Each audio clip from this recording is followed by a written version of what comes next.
61 continuously, and have done a lot of different things playing with amateur radio. Before I forget it, I did bring some magazines over here.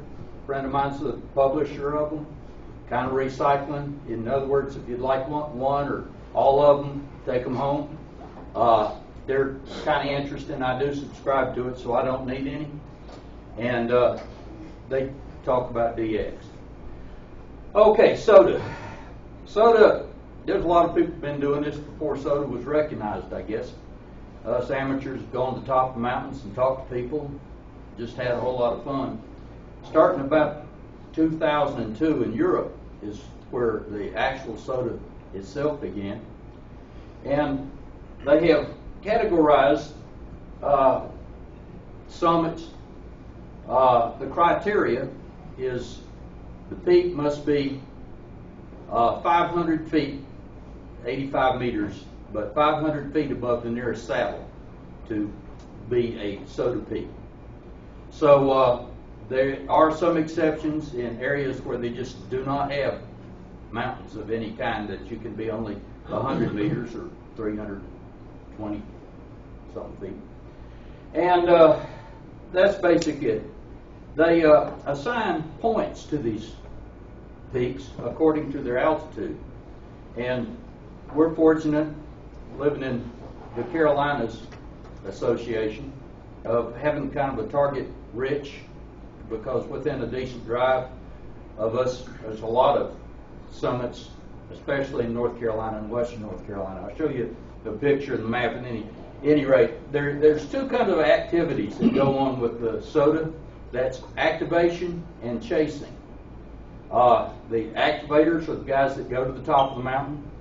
In order to activate a mountain, you have to make one contact. To claim the points for that mountain, you have to make 4. Any band, any mode. A lot of times you'll see people that are activating the mountain. They'll be on 2 meters, and they're on 2 meters in England. You know you're not going to work them, so there's no chance of even fooling with it. But you'll see activators in Colorado, California, all over the U.S. really, that are workable, and it's a lot of fun. The highest score you can get for a mountain is 10 points. And these are some of the awards you get. You can get certificates when you pass 100 points. And 1,000 points, you get to be a mountain goat or a shack sloth. Depending on whether you're a chaser or an activator.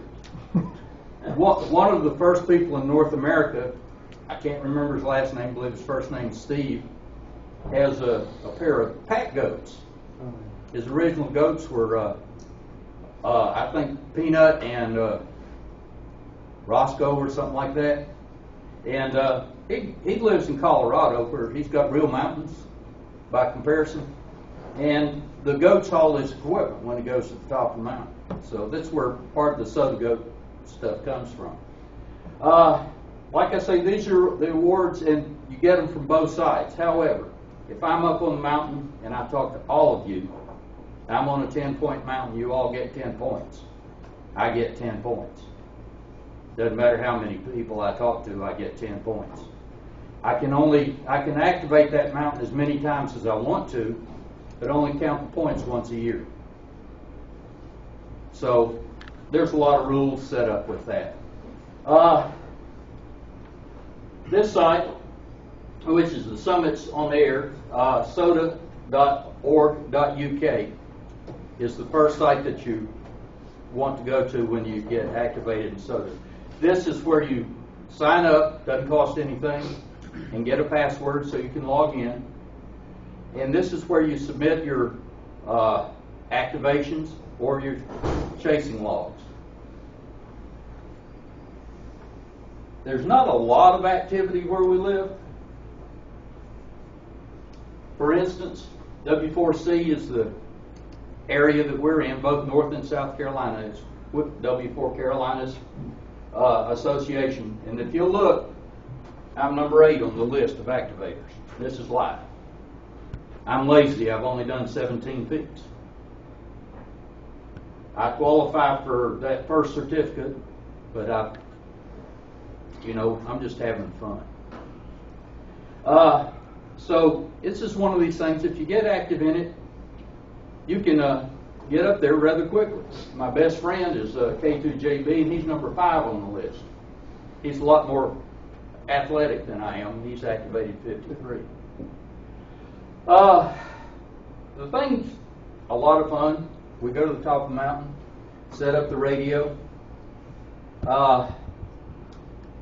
and talk to as many people as you can. I've talked to people all over the U.S. and Europe with 10 watts and a dipole, hanging in trees, propped up any way you can get it. Is it QRP only, or is it?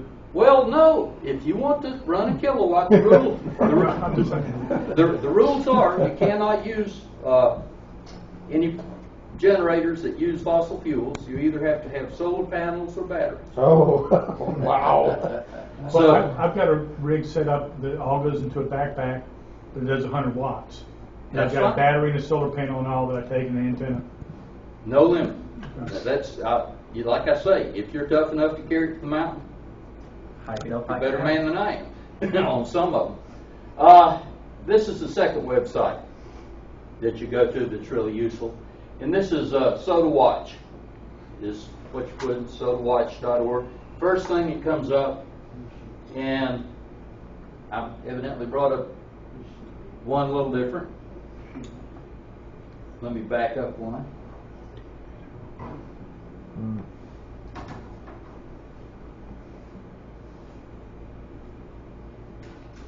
SOTA Watch Home. I assume all the easy ones where you drive up to the summit are already taken. There are a lot of summits that have not been activated. Some of them because you go to the trouble of getting as close as you can, and there's a big no trespassing sign there. That's one of the rules, is you obey the laws, and our law is if it says no trespassing, we don't. If you activate a peak and I go to activate that same peak, do I have to wait a year? No, I'm the one that has to wait a year before I can activate it. So if all of us went to Caesar's Head, we could all get 10 points apiece for Yes. activating Caesar's Head. But the next time you go has to be next year to get another 10 points. Okay, that's good. But you could do something like if I have a buddy that I go hiking with. You can he's a both- ham too. We can both go up and. Now, K2JB and I were together on most of those activations. And generally, when we're operating like that, I would do 40 meters, he'd do 20 meters. Like I say, it's any band, any mode.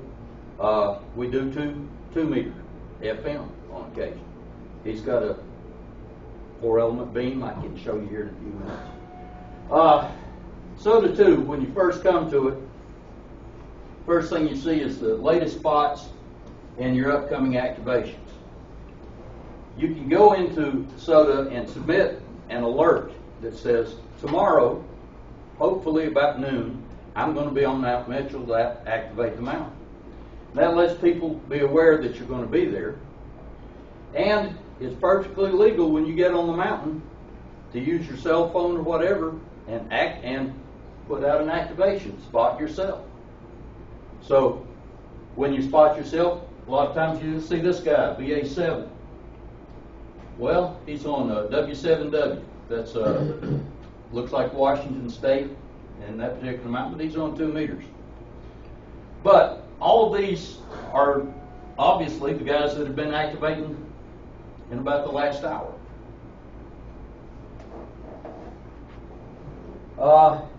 Interesting things about this website. We know that guy was activating that one. This is information about that summit. It's Cowboy Mountain, 1,784 meters. It's a 6-point mountain. A lot of the resources, one really useful thing about this site is if you go there and you want to activate a mountain and someone's already been there, quite often they'll write up a report. There's no trespassing sign on the road. couldn't activate this mountain. I'll tell you, hey, Dean and I went to 4 summits in one day, and 3 of them we couldn't get to because of no trespassing signs. And up in the mountains, it might be 3 miles on a dirt road before you see the no trespassing sign. And it's good information to know is that, hey, I can't legally go there, so why try? And Could you you work can just post at- that. Could you work just outside the no trespassing sign? Another point that I hadn't brought up, the activation zone. The activation zone is 25 meters from the summit. You have to be within 85 vertical feet of the summit to operate from the activation zone. Okay. Now, I was talking to a couple of guys with kind of a SOTA get-together at Dayton. And the guy said he had just activated the highest peak in Ohio. He watched his GPS, and it was 8 miles before he was outside the activation zone. Because Ohio's pretty darn flat. And that's legal? That was legal. Like, he went to the center of it, but as long as you're within 85 feet of the zone and it's high enough, that's fine. So back to this point where somebody can go up there and find out you can't get up there because of a sign or something. Is there a site where they would post that so you would know? Right here. Okay. Where it's add external disclaimer. We'll try to find one here in a Okay. minute. All right. They have, let's look at mapping here. We'll look at mapping on this website. We're in the Carolinas activation zone, so we'll find W4C.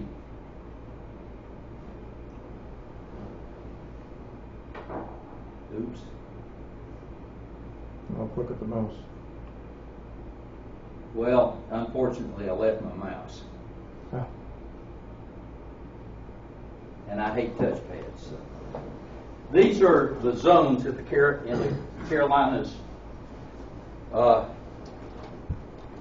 activation zones.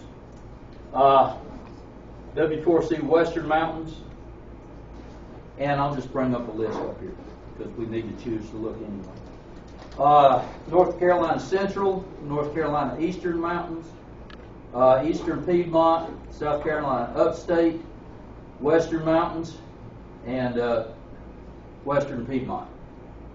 I think it's 548 SOTA summits in this association. Thank you.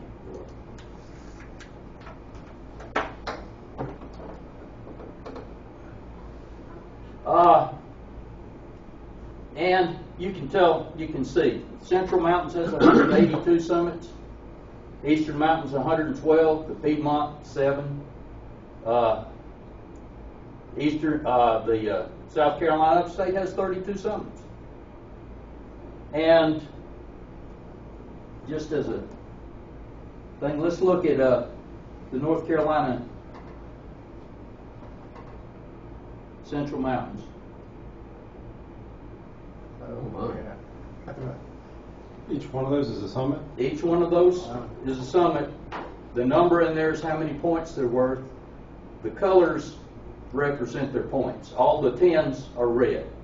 And that's as high as you can go. Yes. So if you went to every one of those, that would be your... And yet on the red on the right appears to be ones that haven't been activated. Is that? Well, no. All of these, because I'm pretty sure I've activated a couple of those. All these are just the summits and doesn't talk about activation. Well, I'm talking about this chart over here. Oh, yeah. Now It's got these, activate and 0 for several of those. right, those have not been activated. Right. No So trespassing. Is Go a ahead. year's time frame from when you activate to you can activate again? Next calendar year. Next calendar year. So it's from January to December 31st. Right. If I activate it in December, I can activate it again in January. So for more seeing how it's points. October, is there a good chance that those 3 that are red are probably no trespassing? Well, Let's find out. that's exactly what we want to find out. Shotgun shots heard. Shots fired. Buckshot accident. Mad That dogs in the house. city. But in this case, Just says not. what yet. that brings up is not yet activated. We'll look at it a little bit closer here. Might be difficult to get to. And, 5,700 feet. well, see, W4CC M12. We brought that up. Let's look at it.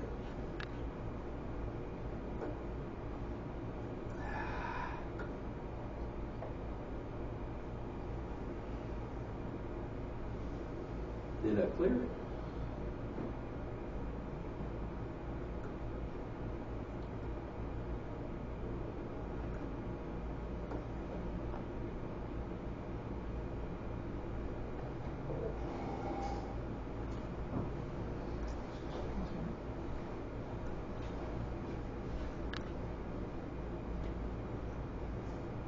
These maps are pretty good.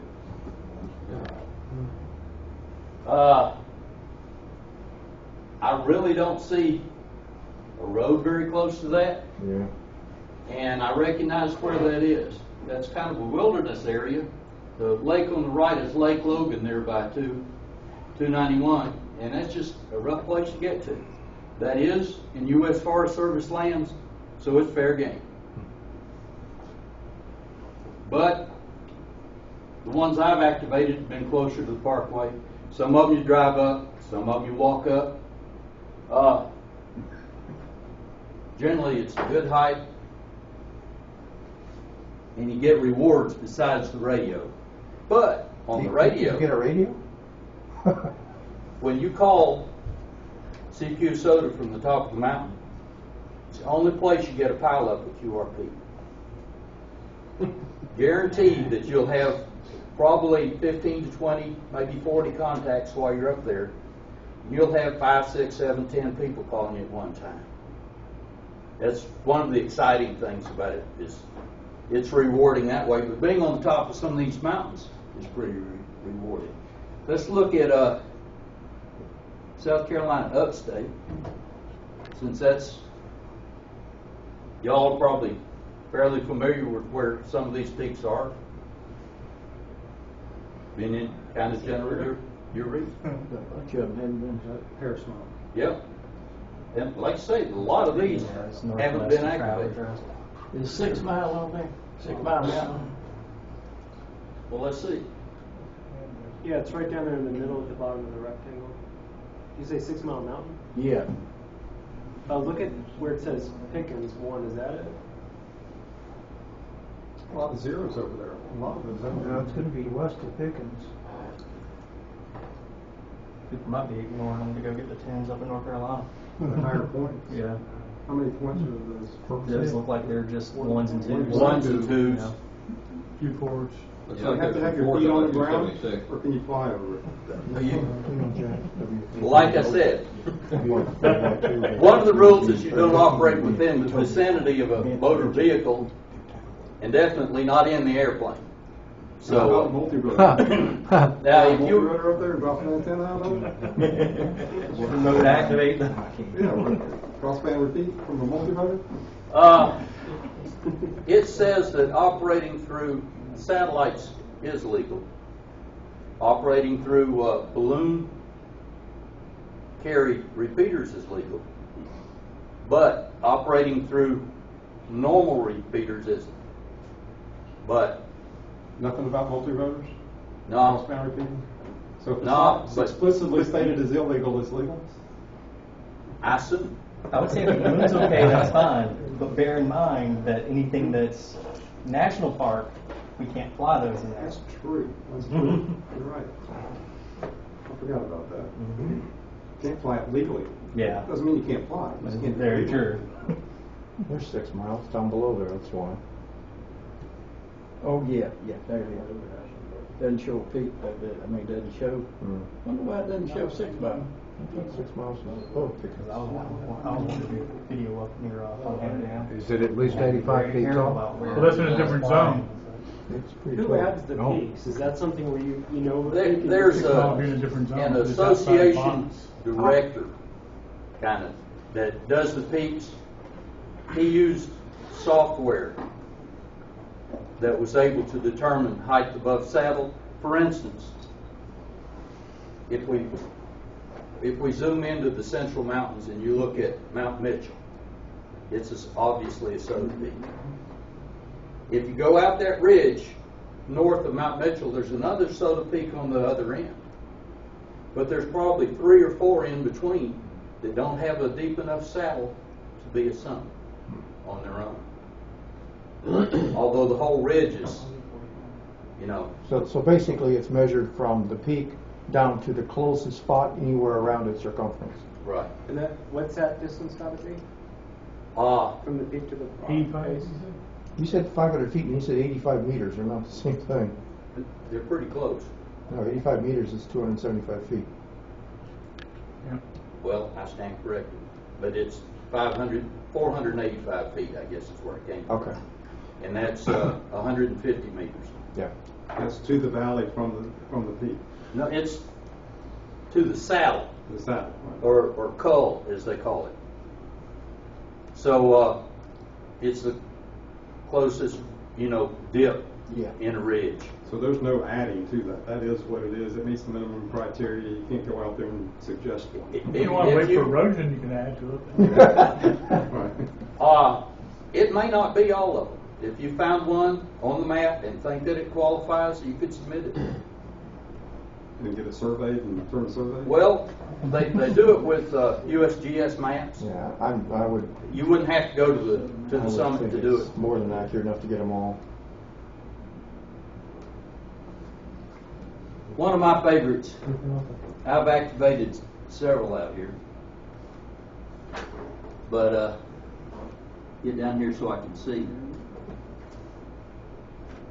Huckleberry Knob. Huckleberry Knob is off the Cherhola Skyway.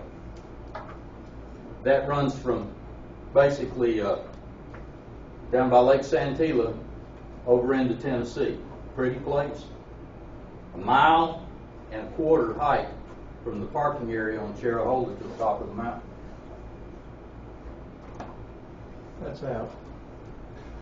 A little ways. That's out. That didn't take long to decide.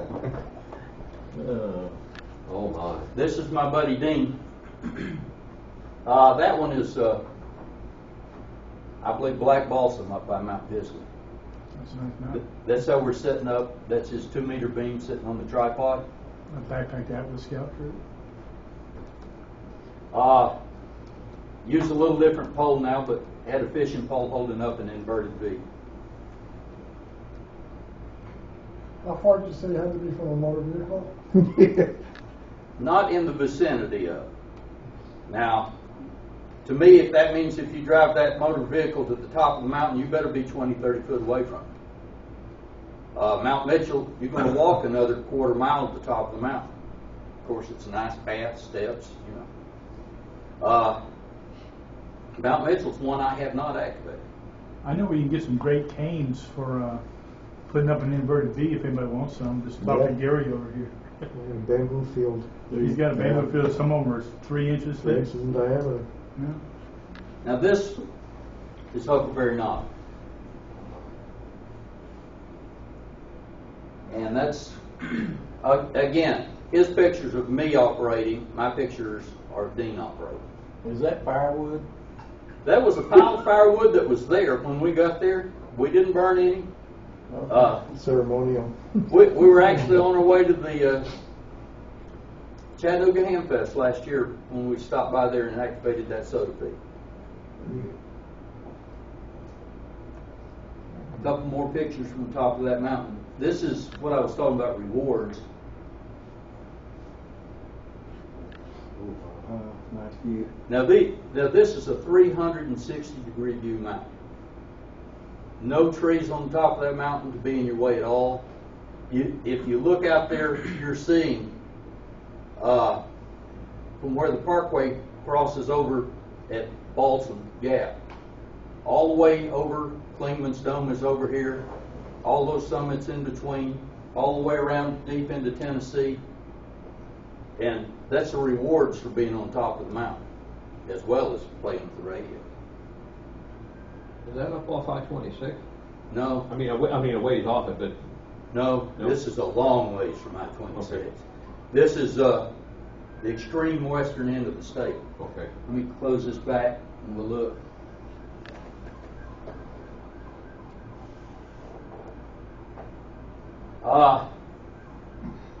And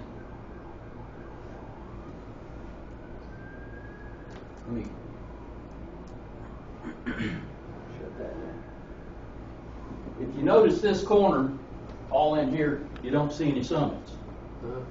They're the W4T.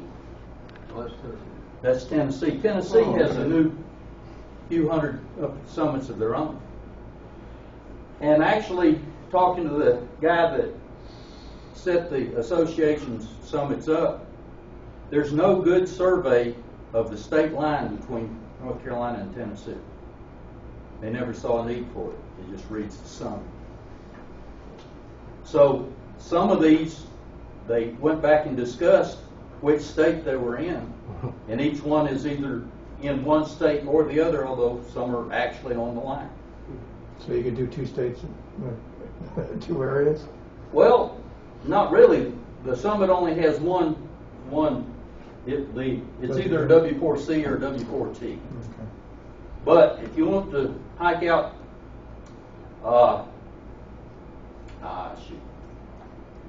that trail from Georgia to the northeast. What's that? Appalachian Trail.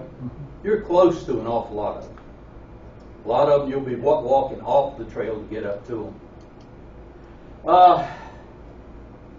Again, it's just an interesting challenge, and it's fun to sit down and try to work the guys on the mountain. I have worked more than I have activated. Again, all those are back on the Summits on the Air website. But those 2 websites are kind of the key that you need. And like I say, any band, any mode. When I go to the top of the mountain, this is my backpack. That's not bad. Okay. And this is my walking stick. In my backpack, if you're on a ball like Huckleberry Knob, this is to support the inverted V. This is actually a lure retriever. I got a Bass Pro. It extends to 18 feet. It's not for snake handling or anything like And it, nah. Well, you know, that might not be a bad idea. 18 foot's as close as I like to get to it. I hadn't thought of that. But this is my center of support.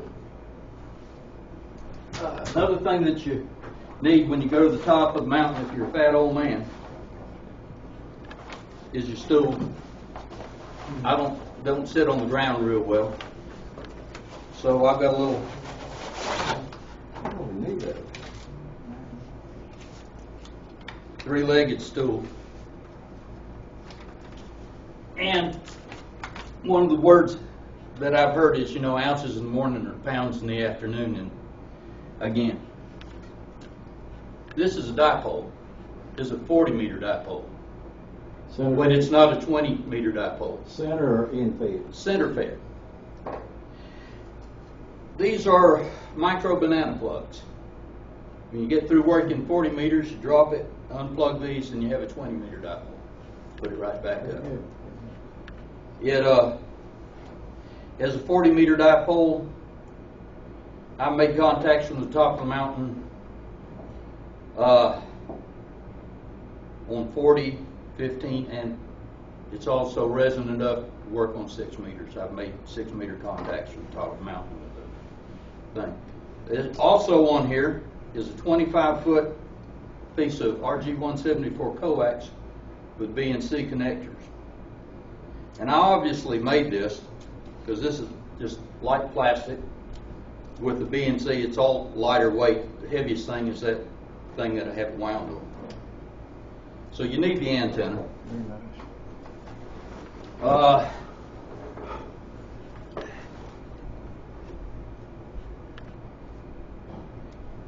$2,650 milliamp hour battery. I can run the radio at 10 watts for a couple hours, 3. Not run it down yet. To use that, its voltage is a little high. I have a voltage regulator that drops it to 15 volts for using with the radio. So switch mode or is it linear? It's a switch mode. Okay.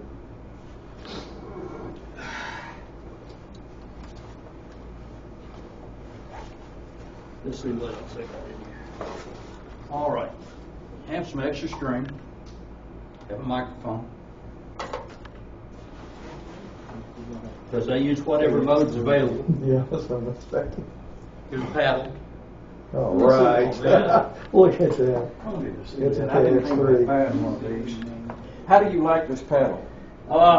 It's okay on top of the mountain. Like it, Jack. I've heard that they're beginning to have problems with this. I have always had a little bit of problems with it, in that it'll drop a dit or a DOS sometimes. Yeah, that's what they said. And after a little, it gets worse with time. They say. Maybe the contacts need to be cleaned. But the tech, No, there's a flaw in the design. They say. I've read its adjustment too. So we'll see. This, I use a headset when I'm on top of the mountain and the wind's blowing like crazy, so you can hear it. And it has a nice microphone that also works with my radio. You got a decent weight there. I mean, your earplug would work almost as well, wouldn't it? Not when you have, a 25-mile-an-hour wind across the top of the mountain. This is my radio. There it is. That's it. That's it.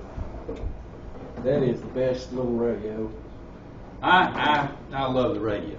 I got the K3, and I compared the receive on this and the K3 Yes. on 80, and that little one beat the big one. Randy Sherwood Engineering, does the grading. Yeah. This was about number 2 on Number the 2. list. It was one. Was Was it Tentec Orion 2 that beat it, or what? I think there was a Haberlin. Yeah, well, that's right. There's a number of them ahead of it now. At its time, it was number 2. It was a $12,000 radio Yeah, to beat it. Yeah. But now, Helicraft has come out with the K3S. Yeah. And it has improved Phases. local oscillators with less Yeah. phase noise, and it's at the top of the list now. Oh, okay. That's So- great mind then. And this is multi-mode, 6 meters to 160. Yeah. I see you got heat sink on. Yeah, I have added the heat sink in the sides and the cover. I did have it in a nice little Pelican case. It weighed as much as the radio. Yeah. So the cover protects the radio real well. And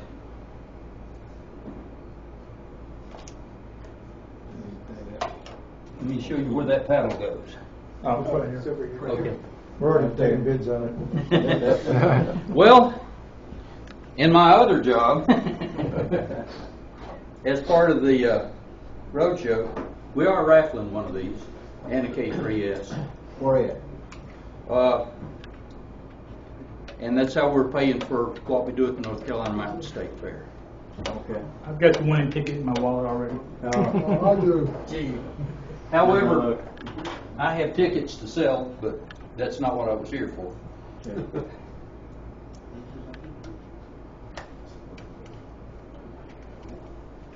That's pretty sweet. Begali makes a key, makes the little plug. He's got a little adapter. Have for you the seen plug. what it cost? Yeah, that was my next comment. Is the cost. This key was $130. Yeah. The guy that's got the Begali, I know a guy's got the KX3, and he bought the Begali. He said, don't buy the Helicraft, get the Begali if you can afford it. Yeah. Oh yeah, that's nice. But sitting on top of the mountain, it does fine. If I mess up a character now and then, I'm sending CW. Yeah. What's the output of that transmitter, Hunter? That transmitter's maximum is 12 watts.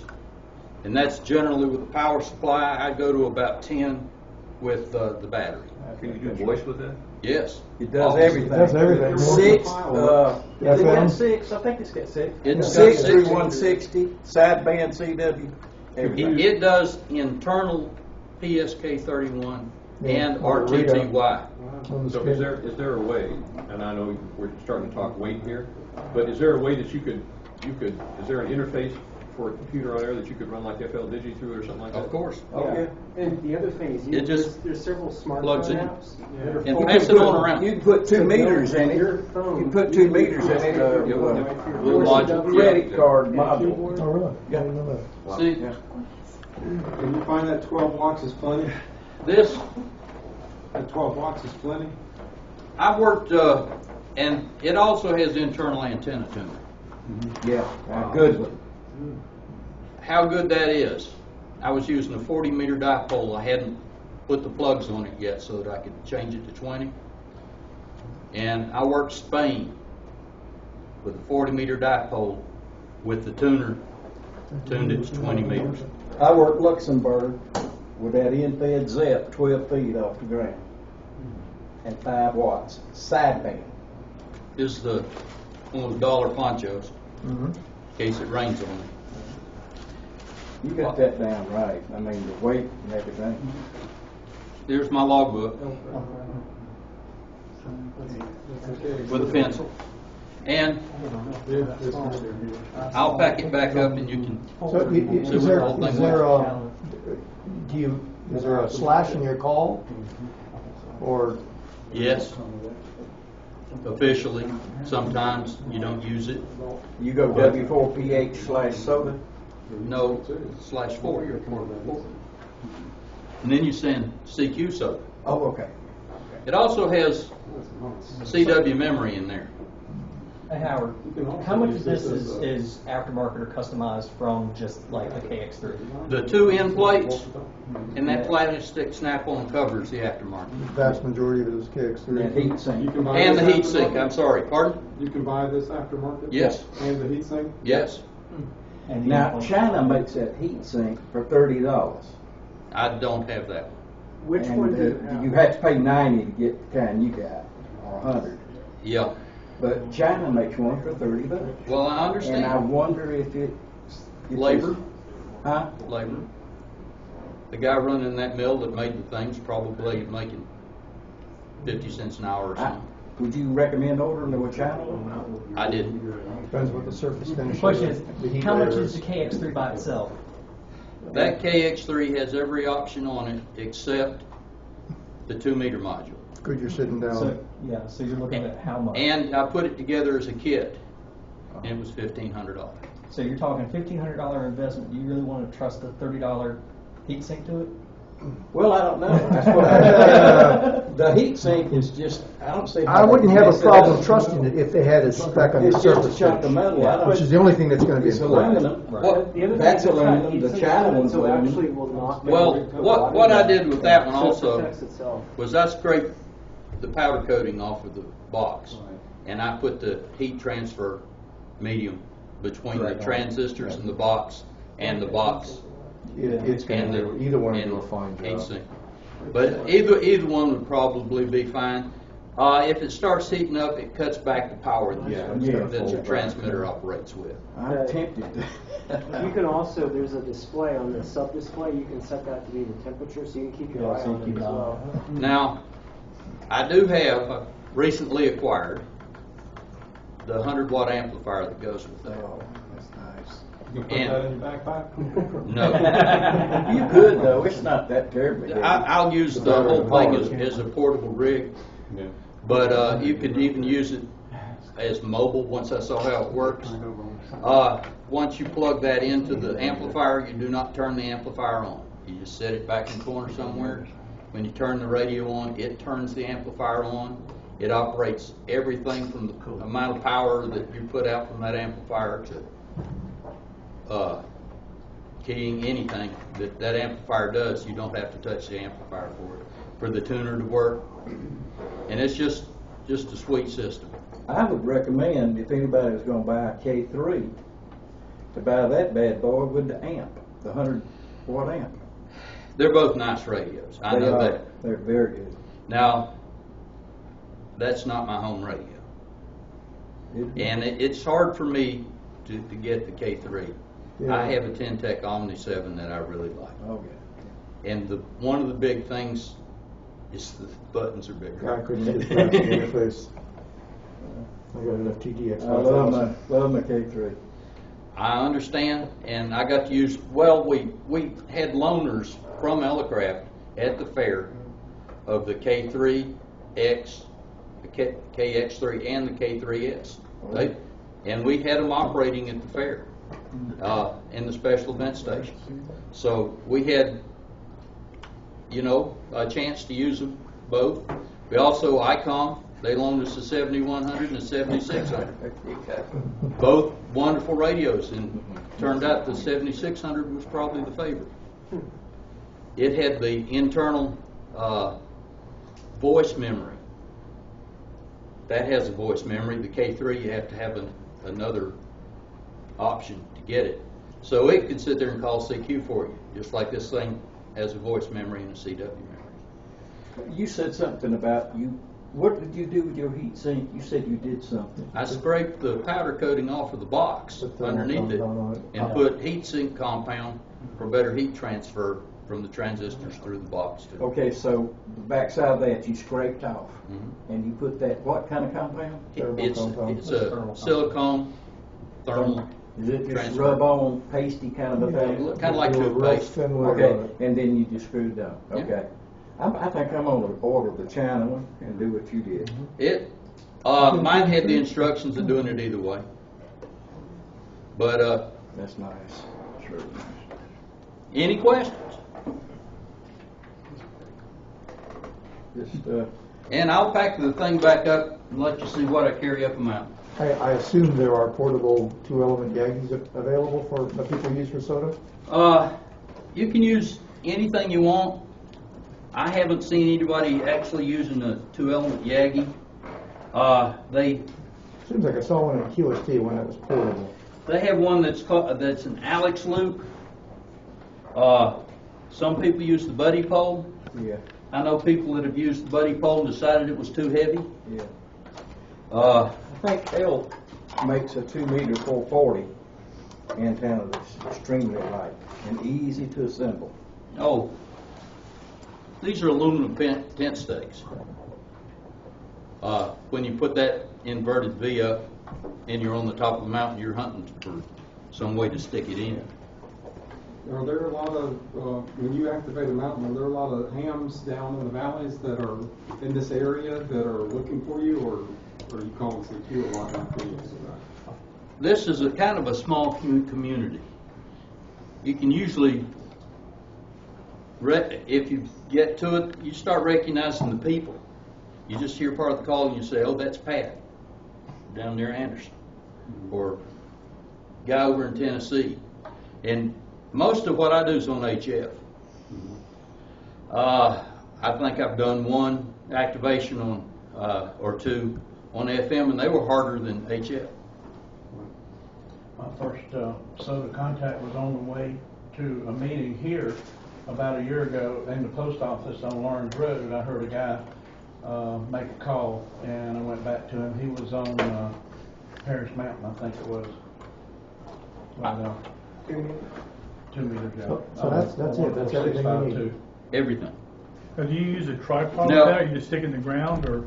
I just stick it in there. Well, what I'll do is I'll put the dipole up this way, and then across it I'll put 2 Guide pieces wire. of string to guide. Okay. And so with 4 guys, it keeps the pole up well. And like I say, this thing, unlike a fishing pole, is heavy enough at the top to keep my dipole from pulling it over. Mhm. And it's 18 feet. It's hard to find a crappy pole much longer than that. What did you say that was? It's a lure retriever. A lure retriever. Yeah, I From found the it. Bass store? Yeah, Bass Pro. It was back right where they in with the crappie rods. I wonder if Cabela's has one. Huh?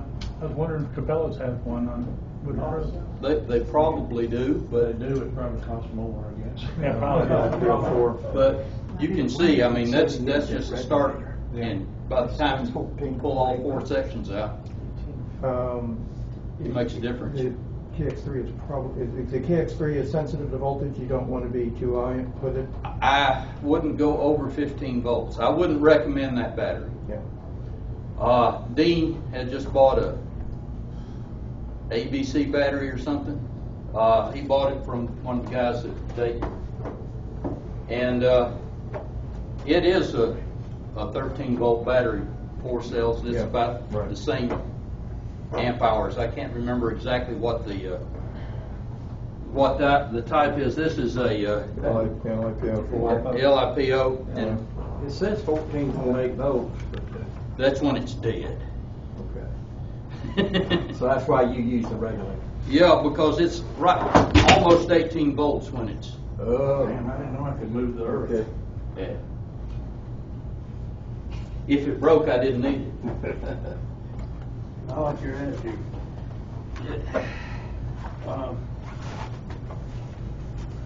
Is this yours? What? This? Yeah. Yep. He took it off something. Let me put that KX3. back on the radio. Thank you for reminding me. That kind of came with these covers.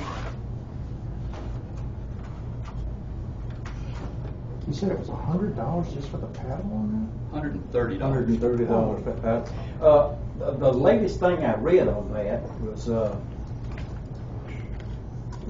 now this is a gentleman that's pretty knowledgeable, but he's saying the missing bits and dials is a design flaw, and people are doing little tricks to try to get around it, but it's not 100%.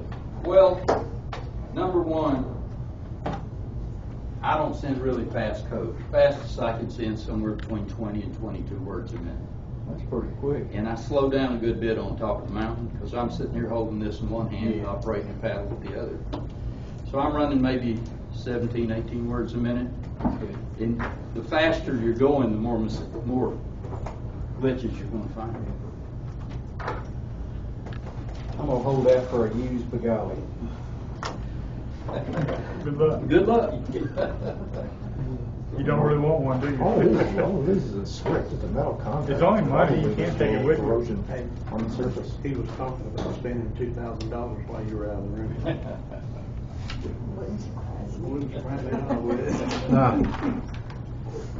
But I find these little stools well worth their money. It don't look like it hold much, but I guess your test. Yeah, Not meaning. What are you trying to say? I did mention the fat old man earlier. Yeah, I heard that. So that's cool. I like that little stool. You can get those at Walmart, actually. The Ozark brand, you can get them at Mass General on Main Street, Appalachian Outfitters. Bass Pro Shops where I got this. Oh, that's a case of holding you, it's a case of getting back up. Huh? It's not a case of holding you, it's a case of getting back up. Oh, yeah. Well, it's easier to get back up from this than it is to get back up from the rocky ground, I'll tell you that. Okay, right. And So what is a typical duration? How long are you typically on the air? we're generally, what people do and what we try to do is start out on 40 meters and work your way down. And if the bands are open, and we'll do phone or CW or both, and you do one then the other, and then you go down a band and do that again. And then you go back up. And about an hour would be, and if it's cold and rainy and all that, 13 minutes. But Until you get your points and then you're out of there, right? that's it. It's really nice though to give all your activators that want it the summit, because it helps all the way around if you want to feel what the thing feels like. Your check slots? Oh, that's not bad at all. Man, good. And I have more I bet chaser you get points than started. I have activators. It gets heavy on the way back down. I don't know though. And it has a water bladder in there that doesn't have any water in it yet. But I do recommend, that came right after I activated a ball Knob, I think it is, off the Parkway in February. And it was, you know, it's easy. This is a 30-minute walk. Well, it's a 30-minute walk to get there. When you get lost in the laurel thicket on the way back, my buddy was scooting on his butt, and I'm crawling on hands and knees to get through that thing, and it ended up way far down the mountain from where we needed to be. And yes, I got something with a better GPS in it now. Breadcrumbs. And I didn't have water, and it just about did me in that extra 2.5 hours trying to get off the top of that mountain. So yeah, I will put some water in there before I go to. But that's it. Like I say, any questions? If not, that's my story, and I'll stick to it.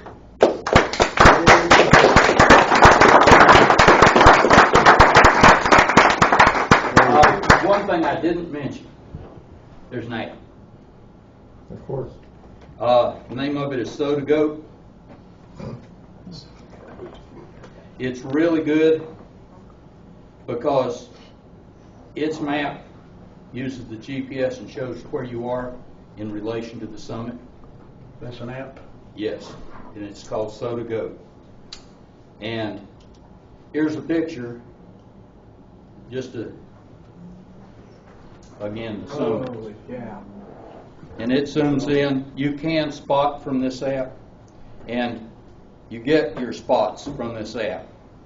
And when it's on and in my pocket during the daytime, it goes bah if there's an activation. All right. And I get funny looks. But it's just a lot of fun, and it's a really useful app for the thing. You said it was SOTA what? Go. SOTA Go. I don't see SOTA Go. I see lots of sodas, but The tongue hanging out of that go.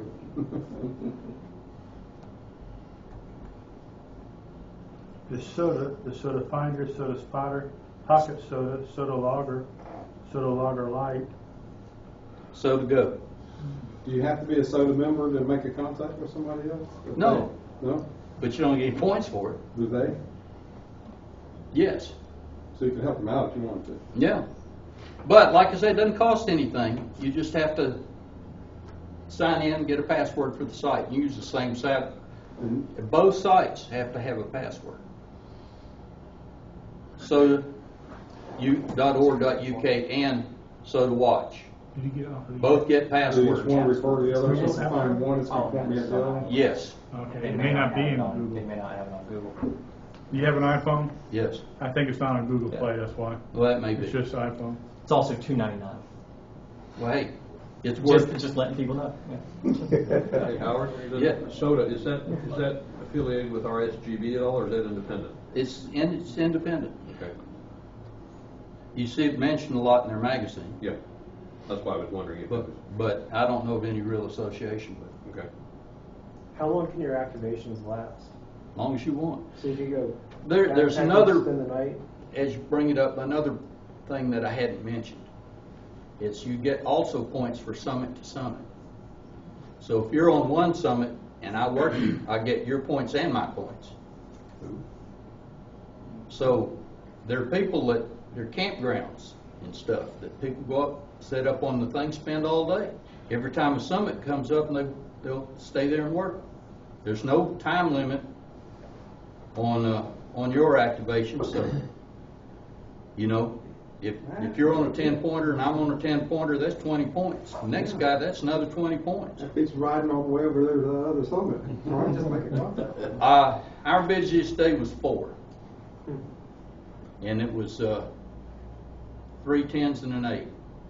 We were on our way to Sedco last year. Did Water Rock Knob, Barnett Knob, Klingman's Dome, and one other, right along the Parkway.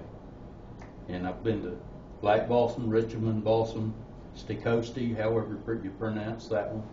That one I recommend wintertime. It looks like there's poison oak all over that place. And it's just slogging through the brush to get there. There's no trail or anything. But like I say, a lot of fun. Thank you for your time. Thank you. Thank you. Thank you, Howard. Plenty of books left up here also, if y'all want any books to take out. I think you said take them all home, didn't you? You didn't want to carry them back with you?